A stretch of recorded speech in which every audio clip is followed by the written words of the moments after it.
When most of us hear the name Ancient Egypt, we think of pyramids rising out of the desert, golden sarcophagi, and gods carved in stone with eyes that never blink.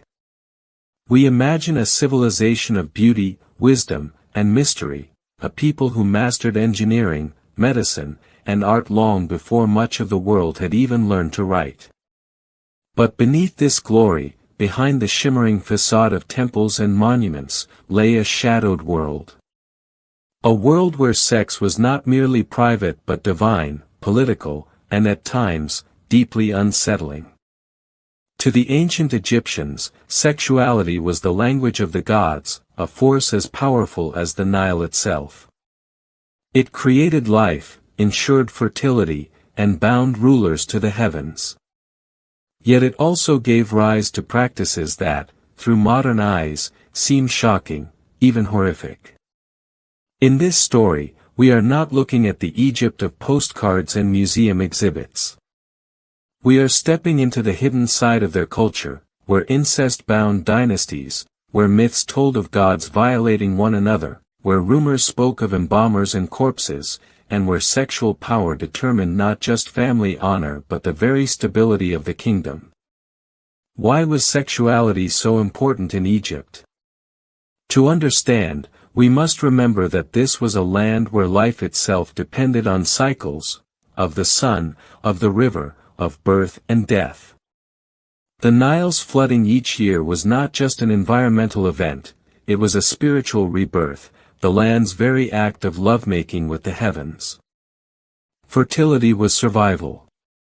Without it, Egypt would starve. And so, their myths, their rituals, even their rulers, all carried this burden, to keep creation flowing through acts that mirrored the gods themselves. Sex, in this worldview, was not simply an act of pleasure. It was power.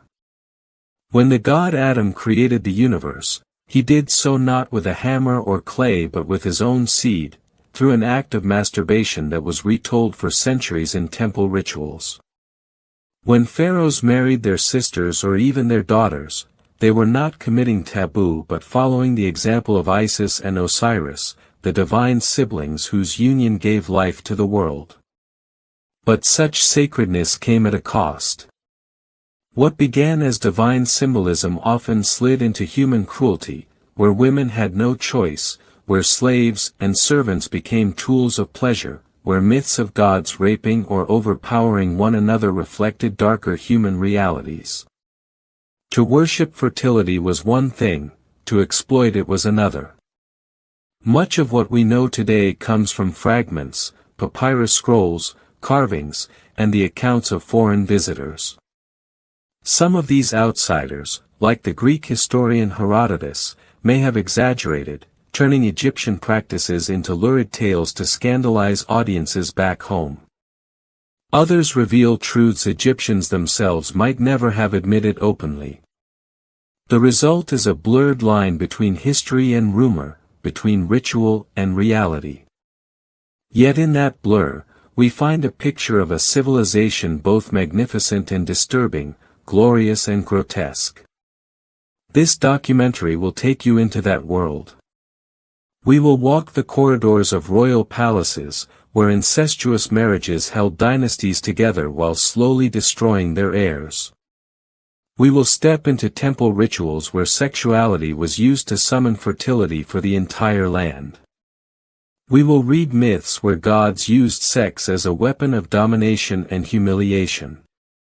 We will uncover accusations of bestiality, necrophilia, and prostitution, some perhaps true, others shaped by foreign propaganda. And we will see how, for all its brilliance, Egypt was also a civilization of contradictions, capable of building wonders for eternity, but also of sanctioning practices that leave us uneasy even today. To study ancient Egypt is to study a mirror of humanity itself. It shows us our highest aspirations, art, science, order, immortality, but also our darkest impulses, cloaked in the language of religion and power.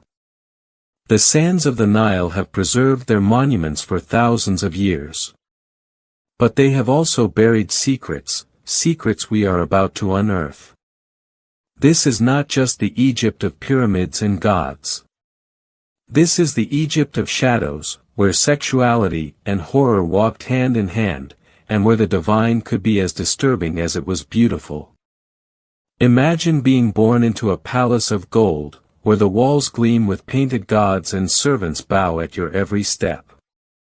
You are royalty, a child of divine blood, destined to rule Egypt, the land of pyramids and eternal life. But before you are old enough to choose love, your future is already decided. Your husband or your wife will not come from another kingdom, nor even from a distant cousin. Instead, it will be your brother. Or your sister. Perhaps even your own daughter. This was the fate of Egypt's most powerful families. For the pharaohs, marriage was never about love. It was about divinity, control, and legitimacy. To the Egyptians, the pharaoh was not just a king, he was a god on earth, the living embodiment of Horus. His bloodline was sacred, a direct extension of the gods themselves. And so, it had to be kept pure, unsullied by outsiders. What better way to preserve this divine blood than by marrying within the family? This practice, shocking to us today, was not hidden or shameful. It was celebrated. Carvings and inscriptions proudly depicted pharaohs taking their sisters as wives, presenting it as a return to the mythical union of the gods themselves. The divine siblings Isis and Osiris were married in heaven, so too, the pharaoh and his sister would marry on earth. One of the most infamous cases of this divine incest was Tutankhamun. Born in the 14th century BCE, Tut was the son of a brother-sister union. Modern science confirms this. DNA testing on Tutankhamun's remains revealed genetic disorders and deformities, consequences of centuries of inbreeding. His short, tragic life, marked by disease, frailty, and ultimately an early death, stands as a reminder of the price Egypt's royals paid for their obsession with keeping blood pure. But Tut was hardly an exception. The Ptolemies, the dynasty that gave the world Cleopatra, took this practice to new extremes. Cleopatra herself, celebrated as a seductress in Roman tales, was the product of generations of sibling marriages. She too likely married her brother, as was the tradition, though she later sought alliances through her affairs with Julius Caesar and Mark Antony. In the Ptolemaic dynasty, the throne was almost always shared between a brother and sister pair. Sometimes, this led to partnerships in power. Other times, it ended in betrayal, poisonings, and murder. Yet incest was not reserved only for siblings. There are records of pharaohs marrying their daughters as well. In these unions, the line between paternal authority and husbandly role blurred into something disturbing. These marriages were often political gestures, ensuring that no outside bloodline could ever claim the throne. The daughter-wife became both a symbol of purity and a pawn in a dangerous game of power. To the outside world, particularly the Greeks and Romans who later wrote about Egypt, these practices were horrifying. They ridiculed and condemned them, portraying Egyptians as morally corrupt. But within Egypt itself, incestuous royal unions were seen as necessary, even sacred. They reinforced the idea that the pharaoh's family stood apart from ordinary mortals. Still, even within this sacred context, the cost was devastating. Royal children suffered from congenital diseases, deformities, and infertility. Tutankhamun's lineage effectively collapsed under the weight of its own inbreeding. The desire to preserve divine blood ultimately weakened the very dynasty it was meant to protect. What makes this practice truly horrific is not only the genetic consequences but also the lack of choice for those caught within it. Imagine being a young princess, her childhood stripped away, told her destiny was to be both sister and wife to the ruler. Or a daughter, married off to her father to preserve a dynasty. These were not acts of love but of obligation, duty, and control. The incestuous marriages of ancient Egypt remind us that power often justifies the unthinkable. To the pharaohs, it was a divine necessity. To us, it is a chilling example of how religion and politics can reshape morality itself. In this fragile world, fertility was everything. To the ancient Egyptians, sex was not just private, it was cosmic. It explained creation, maintained order, and guaranteed survival. And at the heart of it all was one myth, a story as shocking as it was sacred, the creation of the world by a god's hand. In the beginning, before gods or men or the Nile itself, there was only darkness and water. From that watery chaos, the god Adam emerged. But he was alone. There was no partner, no other being to share creation with. And so, according to Egyptian mythology, Adam brought forth the world through an act of masturbation. With his own seed, he produced the first divine couple, Shu, air, and Tefnut, moisture. From them, the rest of creation would unfold. It is a startling image, the universe itself born from a solitary god's act of self-pleasure. Yet to the Egyptians, it was sacred. They were not embarrassed by sexuality. Instead, they saw it as the ultimate symbol of creativity and power. Adam's act showed that life came from desire, from the release of seed, from the cycle of reproduction that every farmer and family depended on. This myth was not just told in whispers. It was performed. Priests in temples retold the story, sometimes even reenacting it symbolically. Some accounts suggest that the Pharaoh himself, as the living god on earth, was expected to repeat Adam's act during certain rituals. His seed was not merely a personal matter, it was a blessing for the entire kingdom. The Pharaoh was no ordinary man. He was a bridge between mortals and gods, responsible not only for ruling but for maintaining cosmic balance, what Egyptians called Ma'at. If fertility faltered, if the Nile's floods failed or the crops withered, blame often fell on him. His virility was tied to the health of the land. Texts from temple rituals suggest that during festivals, the pharaoh would offer libations not only of water or wine but also of his own symbolic seed, poured into the soil or into the river, echoing Adam's original act. This was not seen as obscene.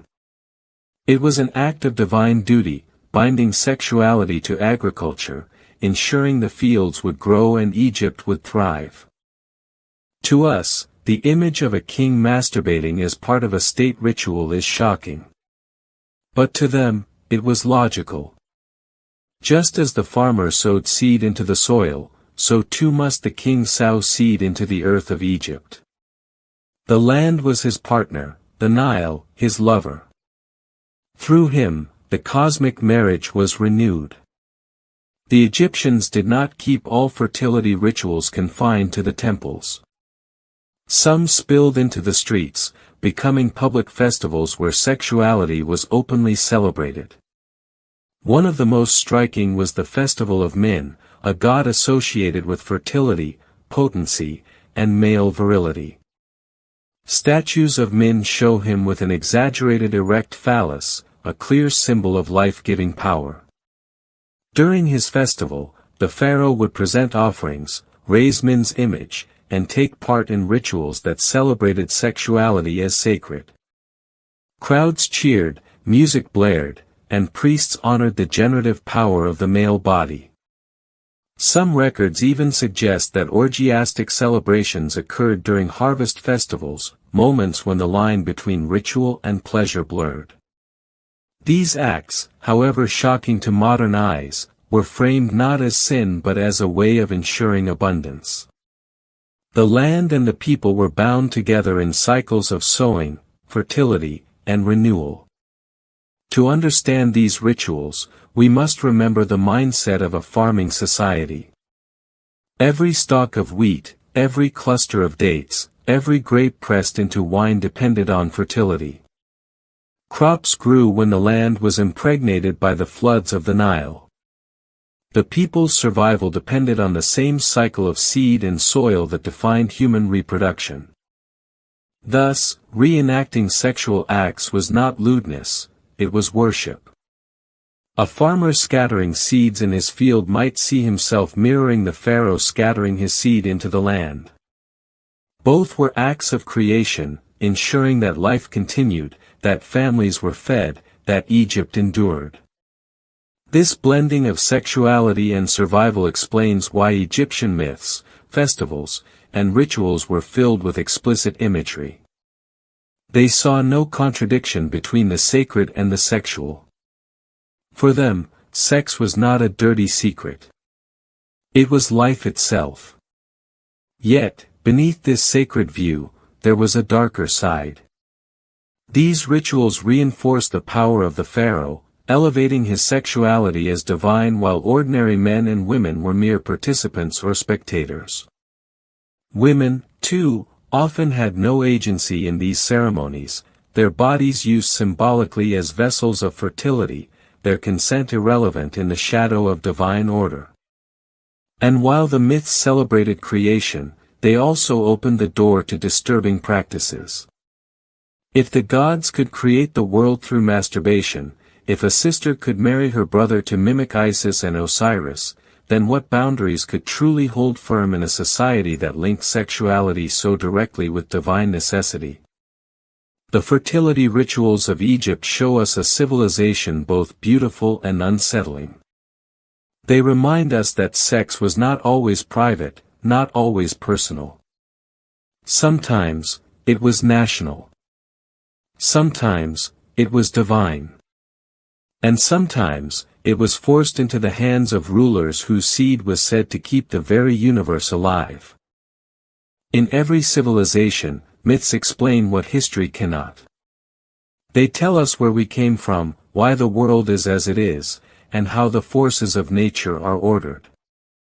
But in Egypt, mythology was more than sacred storytelling, it was a mirror of society, reflecting how Egyptians understood life, death, and even sex. Their gods were not distant, serene figures. They were passionate, jealous, violent, and sexual. And the stories they told about them reveal a world where desire was power, where sex could heal or destroy, and where creation itself often came with unsettling undertones. Among the most famous tales of Egyptian mythology is the tragic story of Osiris and Isis. Osiris, the beloved king, was murdered by his jealous brother Set, who cut his body into pieces and scattered them across Egypt. His devoted wife, Isis, refused to let death have the final word. She searched the land, gathering Osiris's parts, reassembling his broken body with magical care. But one piece was missing, his phallus. According to legend, it had been thrown into the Nile, swallowed by a fish. Without it, Osiris could not be whole. Yet Isis, determined to conceive a child, fashioned a phallus of gold or stone, attached it to her husband's body, and through magic, she united with him. From this union came Horus, the falcon-headed god who would avenge his father and restore order. It is a story of love, grief, and resurrection, but also one with a strikingly sexual dimension. The entire fate of Egypt, the divine right of kings, and the very concept of continuity depended on Isis's determination to recreate her husband's sexual organ and use it to conceive. Here, sexuality was not incidental, it was salvation. Fertility and legitimacy were born through an act that blurred the line between devotion and desperation. The Egyptians revered Isis not just as a grieving widow but as the embodiment of motherhood, magic, and sexual power. She became the model for queens and women, showing how even in death, sexuality could sustain creation. Yet the story also hints at a darker truth, that in Egypt, sex was often inseparable from power struggles, violence, and control. If the tale of Osiris and Isis carried a tragic nobility, the story of Horus and Set was far more disturbing. After Osiris's death, his son Horus claimed the throne. But his uncle Set, the murderer, refused to relinquish power. Their conflict was not just fought with swords and trials, it was fought with sex.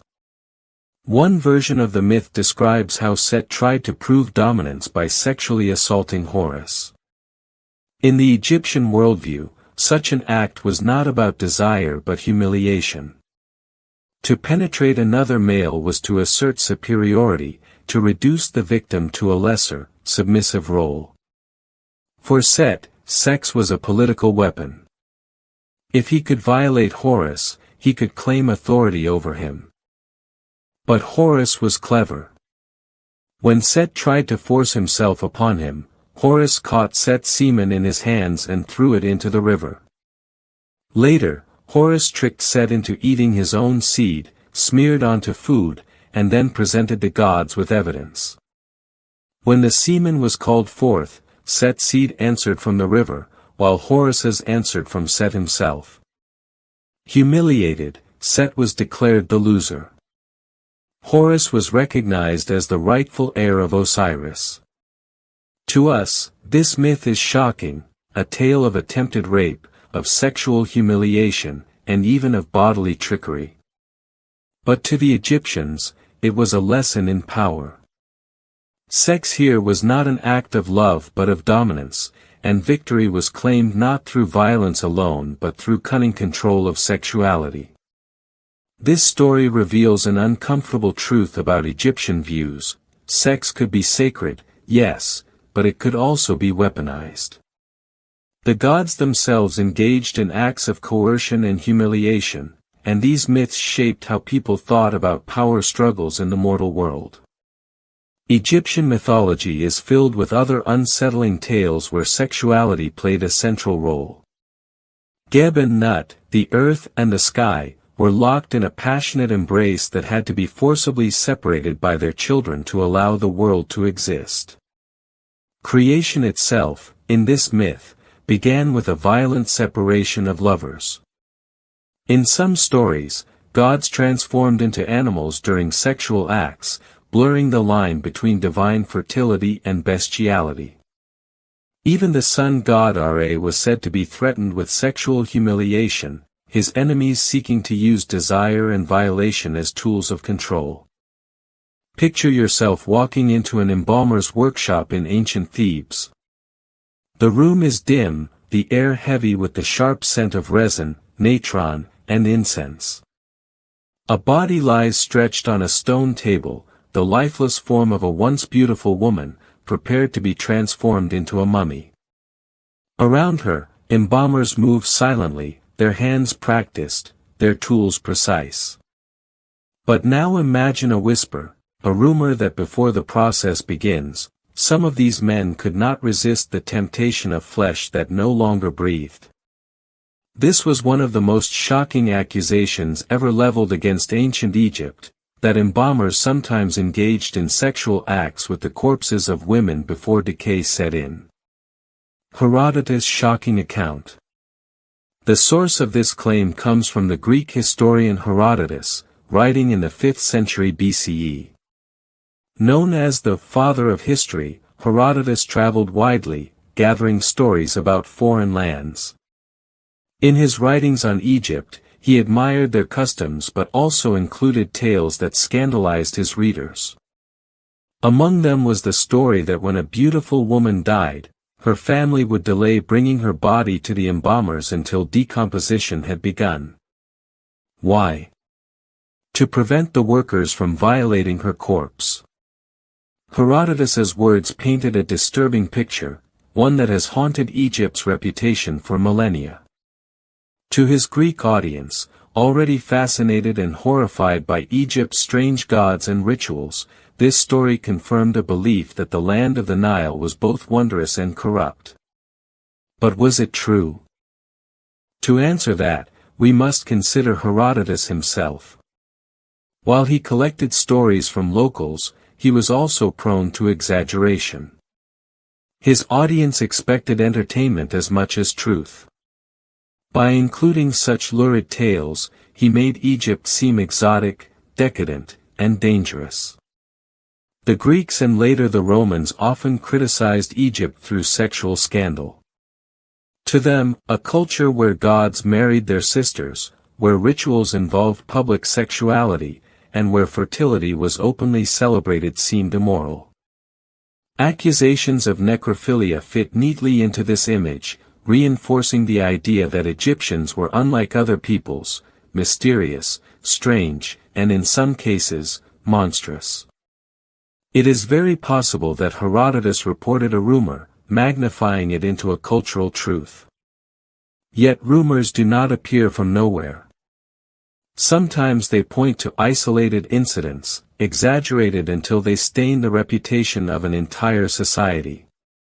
Evidence exists that the Egyptians themselves may have been aware of such dangers. Some later records hint at laws or warnings that embalmers were forbidden from being alone with the bodies of attractive young women, particularly virgins, or those of high status. If such rules were written, it suggests there had been at least occasional violations, rare, perhaps, but enough to demand regulation. The embalmers, after all, had unique power. They handled the bodies of the dead, often unsupervised, in places hidden from public view. For ordinary Egyptians, this already carried an aura of fear. Death was sacred, and to harm or defile a body was to endanger the soul's passage to the afterlife. Any hint of sexual violation was not only taboo, it was blasphemy. Thus, the existence of such laws blurs the line between myth and reality. Were they preventative measures against rumors? Or were they responses to crimes that actually happened, buried quickly under layers of secrecy and shame? The accusation of necrophilia in Egypt sits at the uneasy boundary between myth, law, and reality. Myth, outsiders like Herodotus framed Egypt as decadent, amplifying shocking tales to entertain and to reinforce cultural superiority.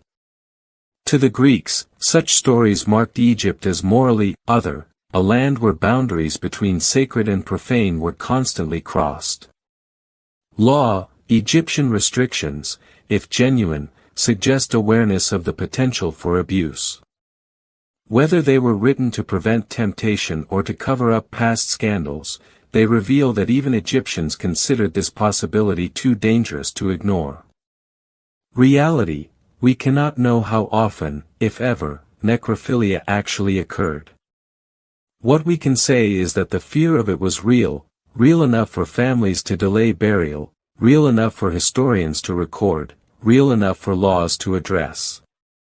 What makes this story particularly horrific is not just the act itself but the cultural implications.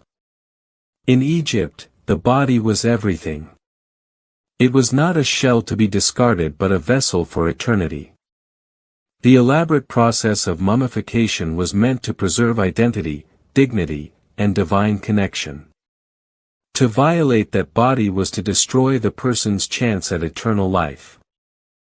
For a woman to suffer such desecration was a double tragedy, robbed of dignity in both this world and the next. Whether the story was true or not, the horror it carried was deeply symbolic. It reflected a fear of vulnerability, of women reduced to objects even in death, of sacred rituals corrupted by base desire. It is worth noting that Egypt was not alone in facing such accusations. Throughout history, cultures have accused their rivals of sexual deviance as a way of dehumanizing them. Romans accused Christians of orgies, Christians accused heretics of perversions. Necrophilia, in particular, has long been used as the ultimate slander, marking a people as depraved. But Egypt's case is unique because of the central role of death in their culture. Their obsession with preserving the body made the rumor all the more powerful. To say an embalmer might defile a corpse was not just to accuse him of lust, it was to accuse him of destroying the very foundation of Egyptian belief. Whether or not necrophilia truly occurred in Egypt, the story has endured because it sits at the edge of human imagination. It combines fascination with horror, the intimacy of touch twisted into violation, the sacred turned into desecration. For the Greeks, it was a way to mock Egypt's strangeness. For us, it is a reminder of how sexuality and taboo are intertwined, how rumors reveal as much about fear as they do about fact. The embalmer's chamber remains in shadow. Perhaps the rumor was true, whispered by grieving families who feared for their daughters even after death. Perhaps it was only a tale told by foreigners who never understood Egypt at all. But whether fact, law, or myth, the accusation of necrophilia reveals the dark side of sexuality in the land of the Pharaohs, a side where even death offered no escape from desire. Now, imagine unrolling a fragile sheet of papyrus, over 3,000 years old. You expect solemn hymns, prayers to Osiris, or scenes of gods weighing the souls of the dead. Instead, what meets your eyes is shocking, graphic sexual scenes, painted with deliberate exaggeration, surrounded by animals acting like humans in ridiculous ways.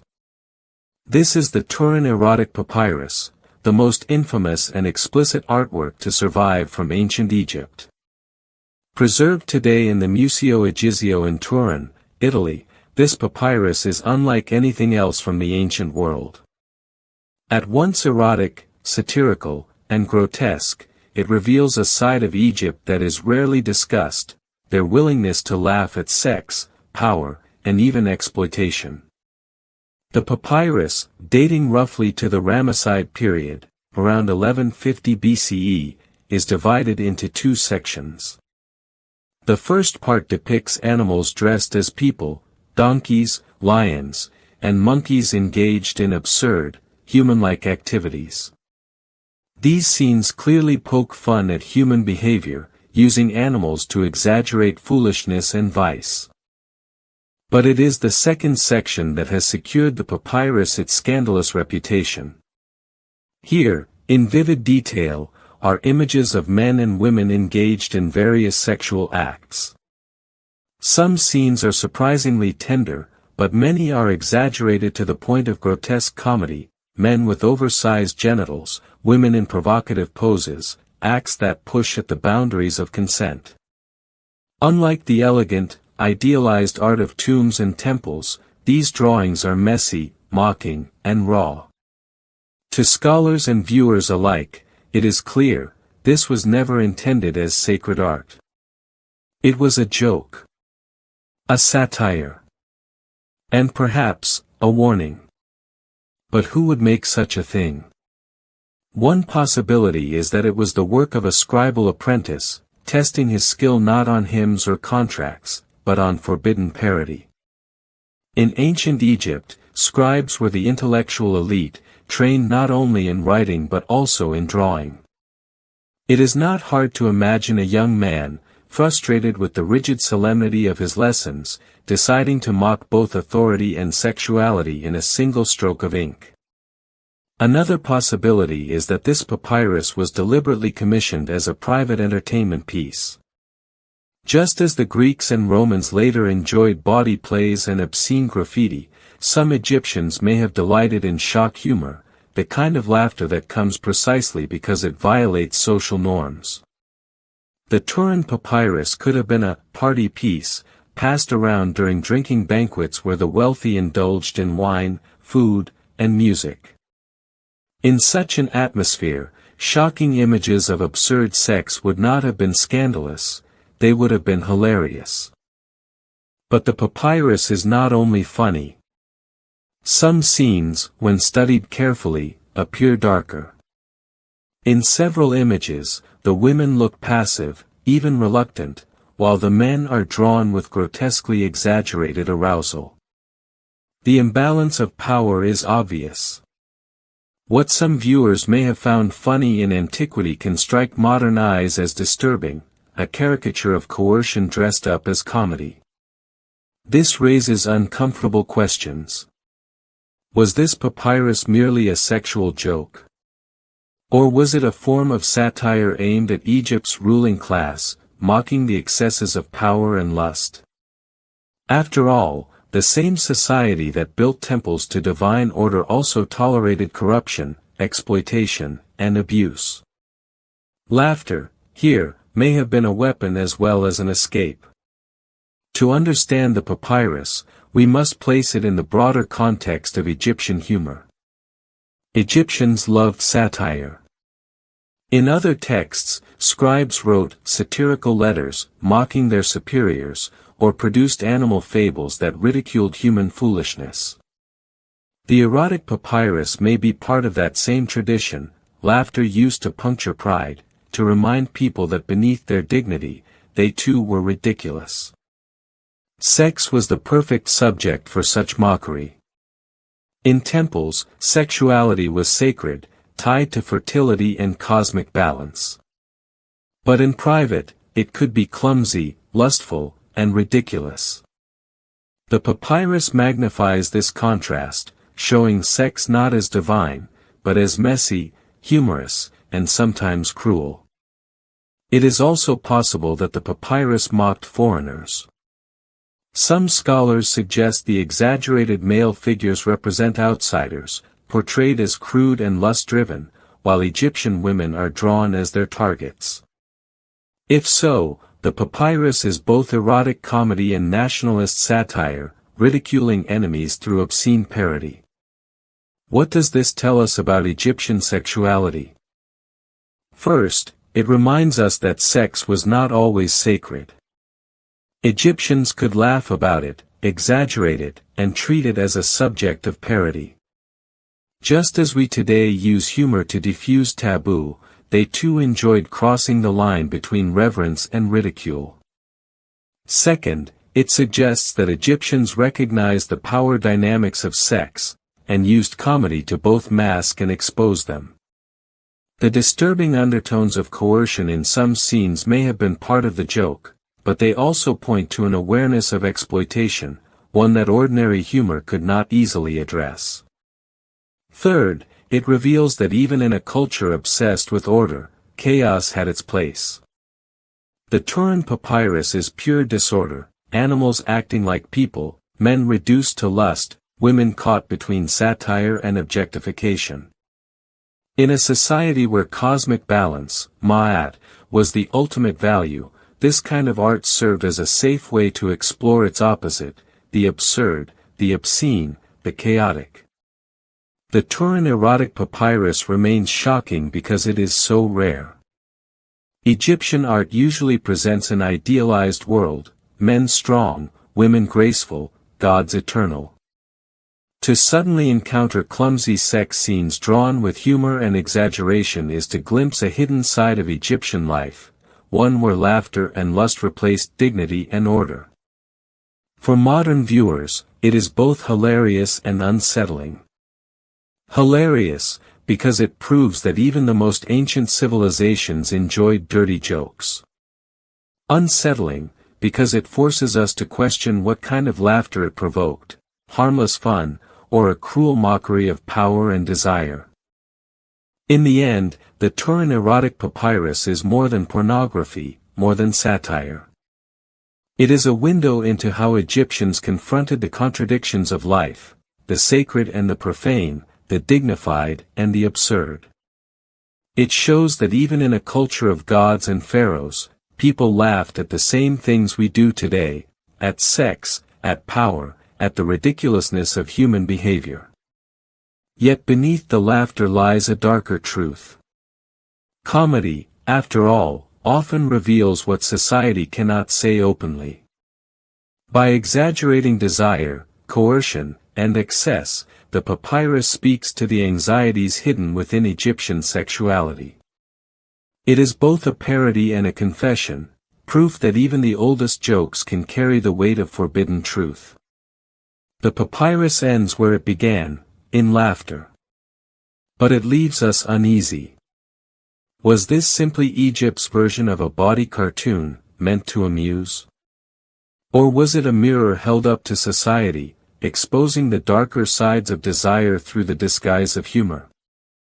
Whatever the answer, the Turin Erotic Papyrus remains the most startling testament to Egypt's hidden imagination, where mockery, sex, and power collided on a single sheet of papyrus. For all of its monumental temples and godlike rulers, ancient Egypt was also a society where slavery was common, prostitution was practiced, and the bodies of women, especially the poor and powerless, were often reduced to tools of exploitation.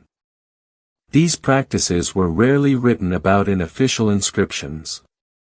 Pharaohs wanted to be remembered as warriors and builders, not as customers of brothels.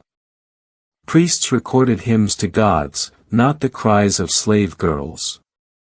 Yet through scattered papyri, legal documents, and foreign accounts, we catch glimpses of this hidden world, an undercurrent of sexuality tied not to divine fertility, but to raw survival and domination.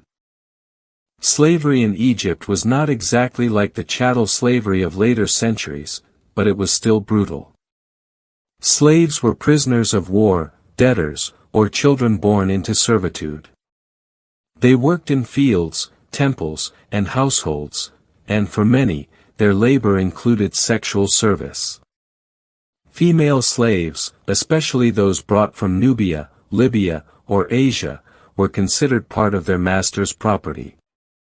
Their owners controlled every aspect of their lives, including their sexuality. Records show that wealthy Egyptians sometimes gifted slaves to one another, not just for labor but for pleasure. Marriage contracts occasionally included clauses where a man's wife agreed to tolerate his relations with servant girls, as long as he continued to support her financially. In these arrangements, women's voices were almost never heard. A servant girl had no right to refuse. Her body was an extension of her master's household, his property, his possession. Men, too, could be sexually exploited. Some texts hint at male slaves being used by their masters, particularly in contexts of punishment or humiliation. Although such acts were rarely celebrated openly, they underline the darker reality. In Egypt, as in many ancient societies, the line between power and sexuality was dangerously thin. If slavery provided sex through coercion, prostitution provided it through commerce.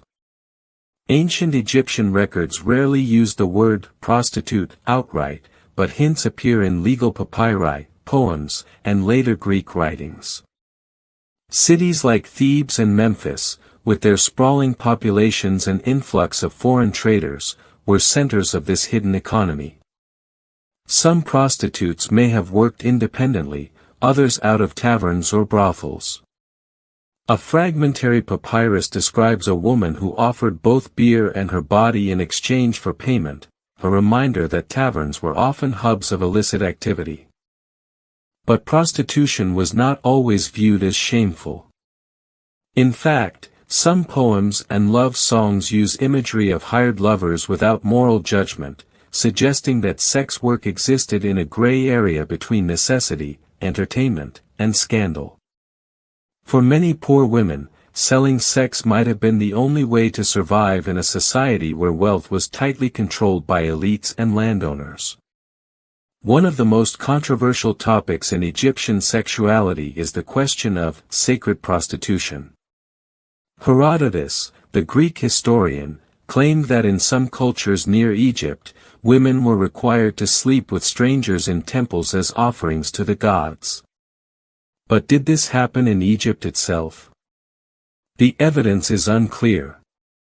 Some later writers suggested that Egyptian women served in temples not only as singers and dancers but also as sexual partners in fertility rituals. A few carvings show semi-nude women in religious contexts, which some scholars once interpreted as proof of sacred prostitution. However, most modern Egyptologists reject this idea, arguing that Herodotus often exaggerated or misunderstood foreign customs. Still, the rumor itself tells us something. Whether or not sacred prostitution was real, outsiders believed Egypt was a land where sexuality and religion blurred together in ways both fascinating and disturbing. The Egyptian reputation for erotic rituals was strong enough to survive centuries of retelling, shaping how later civilizations judged them. Behind the myths and rumors lies a harsher truth: women's sexuality was often commodified in ancient Egypt. From slave girls forced into their master's bed to prostitutes working the taverns of Memphis, sexual labor supported the broader economy. Pharaohs and priests celebrated fertility as a divine gift, but at street level, it was an industry of survival. The contradictions are striking.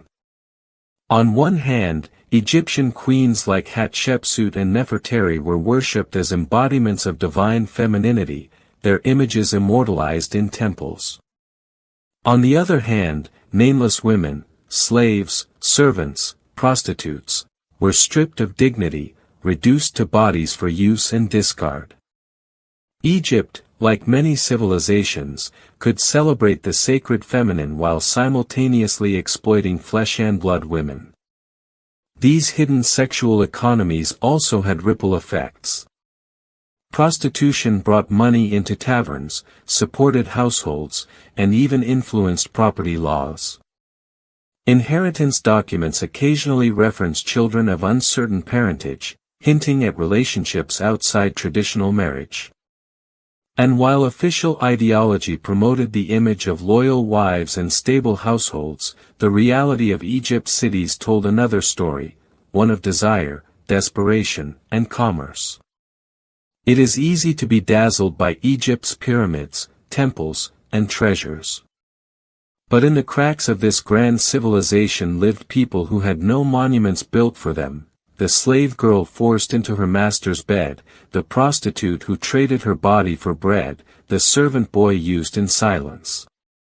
Their lives remind us that sexuality in Egypt was not only a divine act of fertility but also a tool of power and survival. Imagine a Greek traveler standing at the edge of the Nile, watching as priests carefully feed a sacred bull in its temple courtyard. To Egyptians, this bull was a living embodiment of the god Apis, a holy creature that represented fertility, strength, and renewal. To the traveler, however, the scene looked bizarre, even unsettling. And in his retelling, admiration turned to mockery.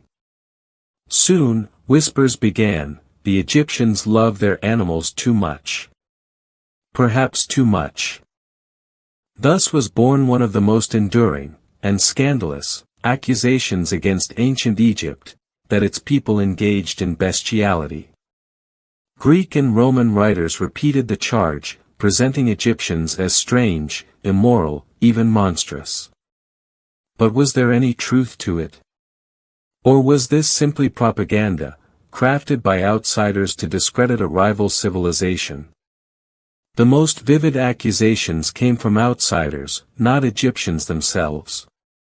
Greek and Roman authors, fascinated and horrified by Egyptian customs, wrote that Egyptians not only worshipped animals but also committed sexual acts with them. The charge was outrageous, but it was effective propaganda. For example, some Roman satirists claimed Egyptian priests engaged in obscene rituals with goats or bulls.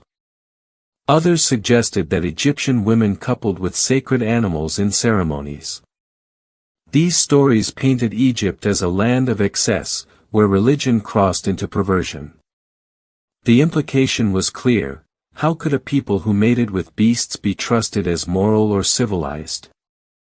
But when we examine Egyptian sources, something striking emerges: there is no evidence Egyptians ever condoned or practiced such acts. No papyrus, no inscription, no temple relief describes it. Instead, The accusations appear almost entirely in hostile foreign accounts. To understand why these rumors spread, we must first understand how important animals were to Egyptian religion. Unlike most ancient societies, Egypt elevated animals to a sacred status. Cats, ibises, crocodiles, bulls, and falcons were all linked to gods. Some temples even raised and cared for sacred animals as living representatives of deities. The bull, for instance, symbolized fertility and male virility. The Apis bull, housed in Memphis, was treated with extraordinary reverence. Priests interpreted its markings as divine signs and performed elaborate ceremonies in its honor. Similarly, cats were connected to Batet, goddess of fertility and protection, while crocodiles were linked to Sobek, a god of strength and chaos. These animals were not just symbols, they were embodiments of divine power. To the Egyptians, caring for them was an act of worship. But to outsiders unfamiliar with this worldview, the devotion looked obsessive, even erotic. Greeks and Romans, who often mocked what they didn't understand, twisted Egypt's animal veneration into tales of depravity. The answer lies in politics, rivalry, and cultural misunderstanding. By the time of Herodotus and later Roman writers, Egypt was no longer the dominant empire it once was. It had become a conquered land, first under Persia, then Greece, then Rome. To the conquerors, Egypt's ancient traditions seemed backward, even laughable. Mocking Egyptian sexuality, and inventing stories of bestiality, served as a way to assert superiority. Romans in particular prided themselves on being disciplined, rational, and civilized. By painting Egyptians as sexually deviant, they could justify domination. These people are corrupt. We must rule them. There was also a deeper psychological element. Animals in Egyptian religion symbolized qualities like fertility, virility, and divine power. By spreading rumors that Egyptians physically coupled with these creatures, outsiders mocked not only Egyptian religion but also the very foundations of their society. It was a way of stripping their gods of dignity and turning sacred worship into grotesque comedy. So, what does the actual evidence say? Egyptian records. No genuine Egyptian texts describe sexual acts with animals. Egyptian law considered bestiality an abomination. In fact, certain legal papyri mention punishments for men caught engaging in such acts, sometimes including execution. This strongly suggests that while bestiality may have occurred on rare occasions, as it does in many human societies, it was condemned, not celebrated.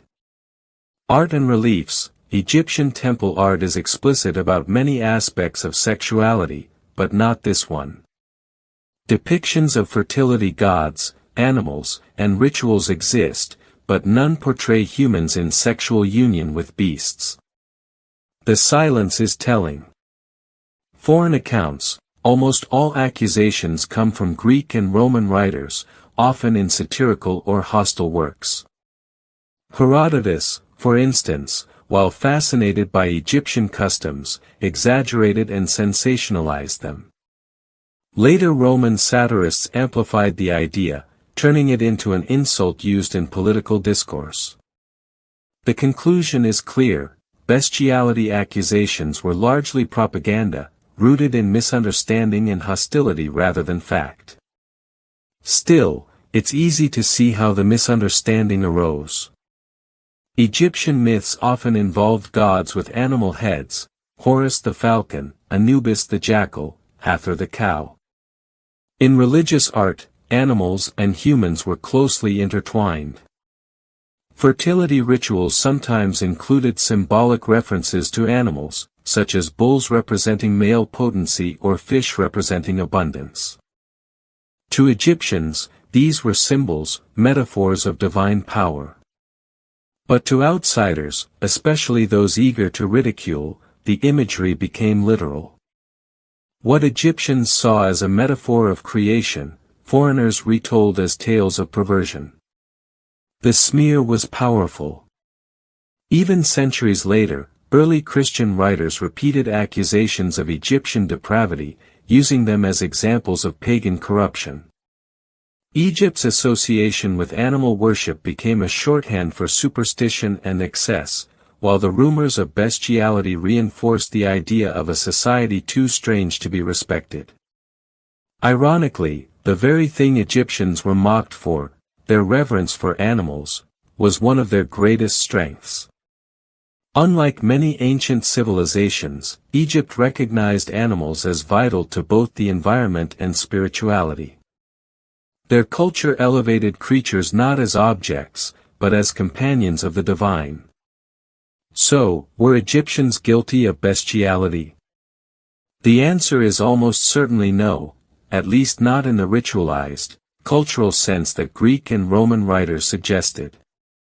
Individual acts may have occurred, as they do in all human societies, but they were condemned by Egyptian law and morality. The accusations were primarily propaganda, weapons of ridicule wielded by rivals who sought to undermine Egypt's dignity. By turning devotion into depravity, they reshaped Egypt's image in history. To Egyptians, these were symbols, metaphors of divine power. But to outsiders, especially those eager to ridicule, the imagery became literal. What Egyptians saw as a metaphor of creation, foreigners retold as tales of perversion. The smear was powerful. Even centuries later, early Christian writers repeated accusations of Egyptian depravity, using them as examples of pagan corruption.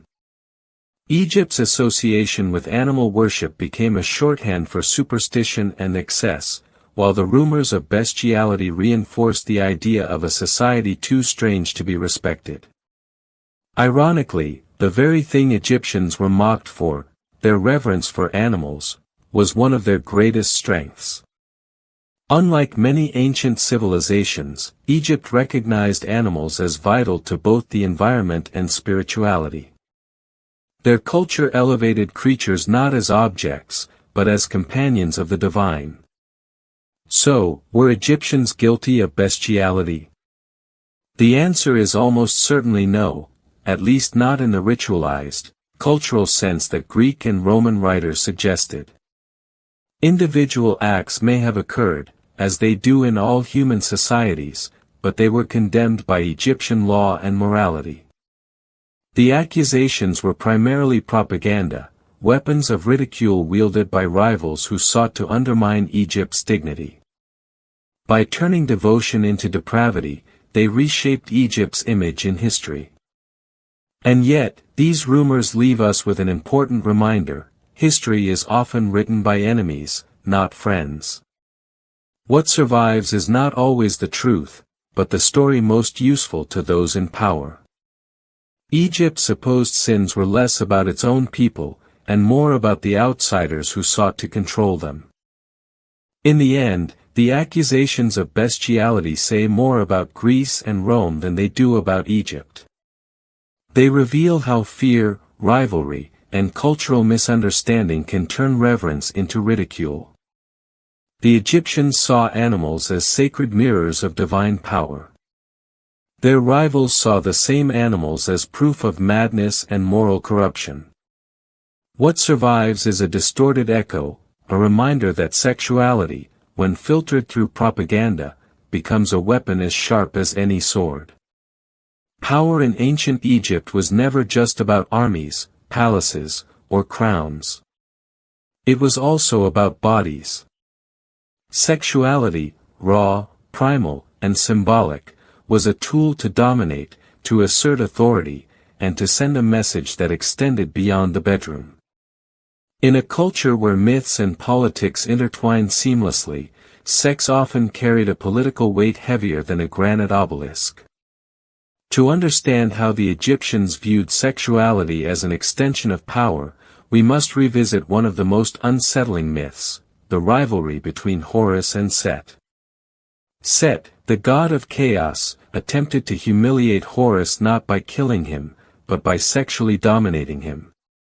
In the logic of the myth, penetration was an act of subjugation, a way of saying, I own you, I strip you of divine authority.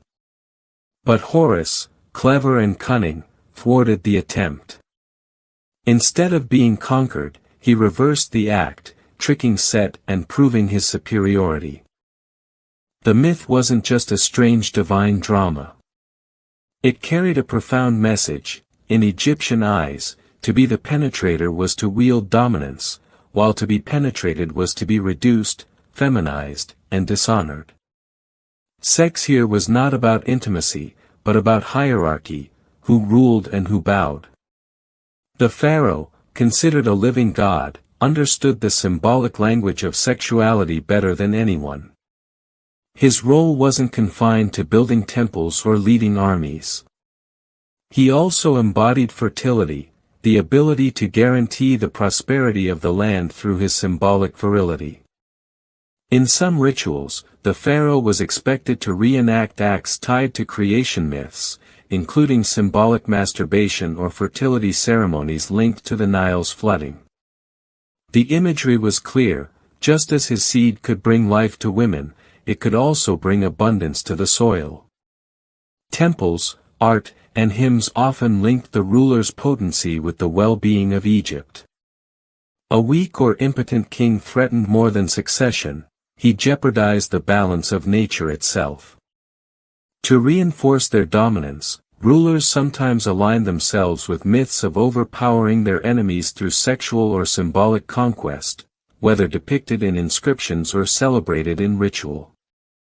In daily Egyptian life, the same association of sex and control filtered down into family and social structures. Virginity in women was prized, not purely for morality but as proof of lineage and ownership. A daughter's chastity safeguarded her father's honor, and a wife's fidelity ensured that inheritance passed to the rightful heir. Egypt was not unique in this dynamic, though it manifested in distinctly Egyptian ways. In ancient Greece, male same-sex relations also reflected a hierarchy. The older male penetrator was dominant, the younger male receptive partner subordinate. In Mesopotamia, kings linked their virility with the fertility of the land in ceremonies where sacred sex was dramatized with priestesses. But Egypt's myths and practices show a particularly sharp link between sex and cosmic order. For them, sexual domination wasn't just humiliation, it was chaos, a violation of Ma'at, the principle of balance and order. When Horus triumphed over Set, it wasn't just a personal victory. It was the re-establishment of divine order against the threat of disorder. Through myth, ritual, and law, ancient Egyptians encoded sexuality as a tool of governance. The bedchamber, the temple, and the throne room were all extensions of the same battlefield, one where dominance was asserted, hierarchies established, and control reinforced. What shocks us today is how little intimacy or affection featured in these narratives. Sex was rarely private, rarely about love. It was performance, a statement, a weapon. To rule Egypt was to master not just land and people, but also the symbolic language of the body. And so, in ancient Egypt, power was not only seen in the monuments that scraped the sky, but also in the acts, sometimes grotesque, sometimes ritualized, that played out in myth and memory. When we look at the golden art of Egypt, painted tombs, carved reliefs, elegant statues, we often see women depicted as graceful figures, eternally youthful and serene. They stand beside their husbands, adorned with jewelry, their hands tenderly resting on the man's shoulder or arm. On the surface, it looks like a society of balance, where women held honor and dignity.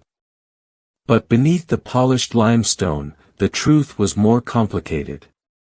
In the intimate world of sexuality, Egyptian women lived under rules, expectations, and restrictions that were often less about them and more about who controlled them.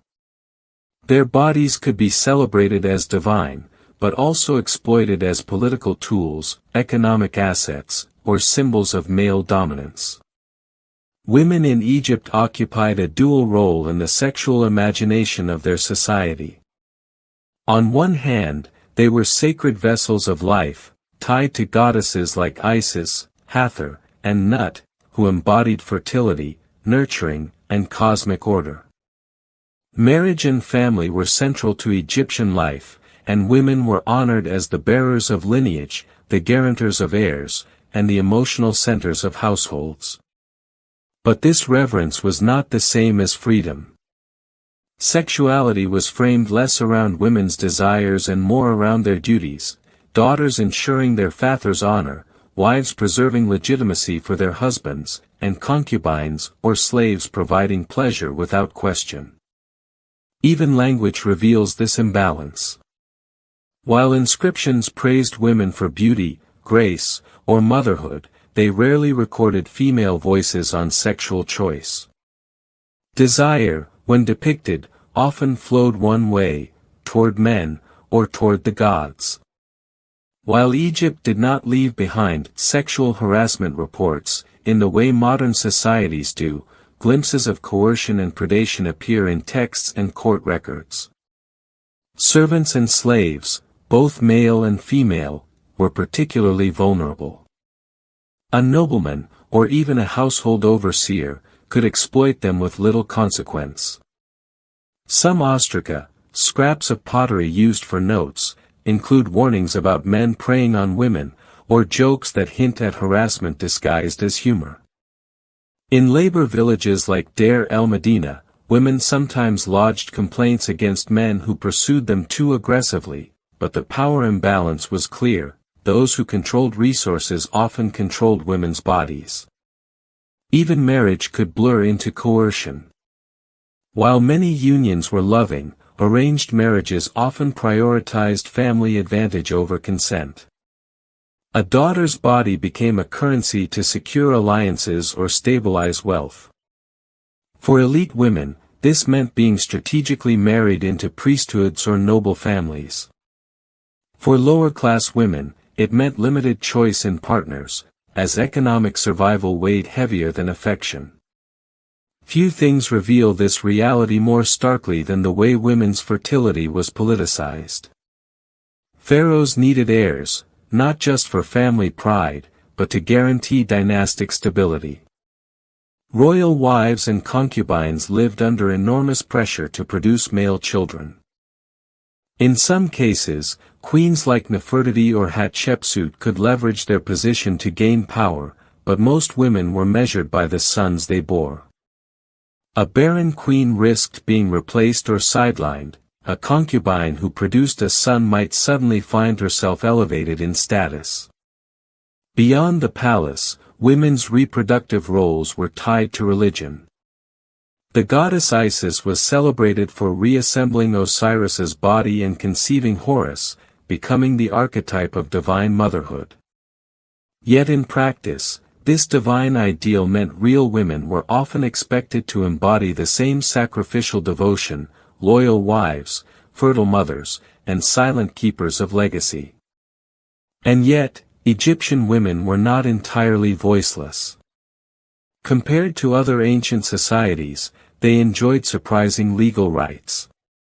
They could own property, initiate divorce, and represent themselves in court. A woman wronged in marriage could, in theory, walk away with her dowry. There are also tantalizing traces of women shaping their own sexual narratives. Love poems preserved from the New Kingdom reveal women speaking openly of desire, longing, and pleasure, sometimes with more passion than their male counterparts. These poems suggest that, at least in private, women expressed sexuality on their own terms. Even in mythology, goddesses sometimes resisted male dominance. Hathor could rage against Ra, Sekhmet could unleash destruction, and Isis used cunning to outwit stronger gods. These divine figures gave women symbolic models of strength, even if daily life offered fewer chances to exercise it. Women in ancient Egypt lived within a paradox. They were honored as life-givers, celebrated in art, and revered in mythology, yet their sexuality was often controlled, exploited, or politicized by men. Consent was a fragile concept, frequently overshadowed by hierarchy, lineage, and power.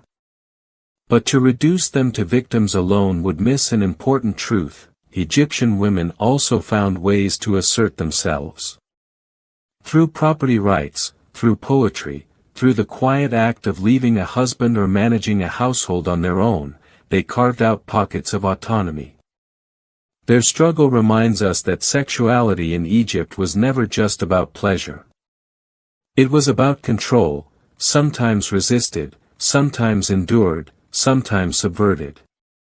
In the shadows of temples and palaces, women's bodies carried the weight of politics, religion, and power, while their voices, though faint, still echo through the fragments left behind. Egypt has always been a civilization of contradictions. On one hand, it dazzles us with pyramids that scrape the sky, temples that echo with eternal prayers, and art that immortalized beauty in stone. On the other, it harbors shadows, stories of coercion, exploitation, and acts so unsettling they linger like whispers beneath the desert winds.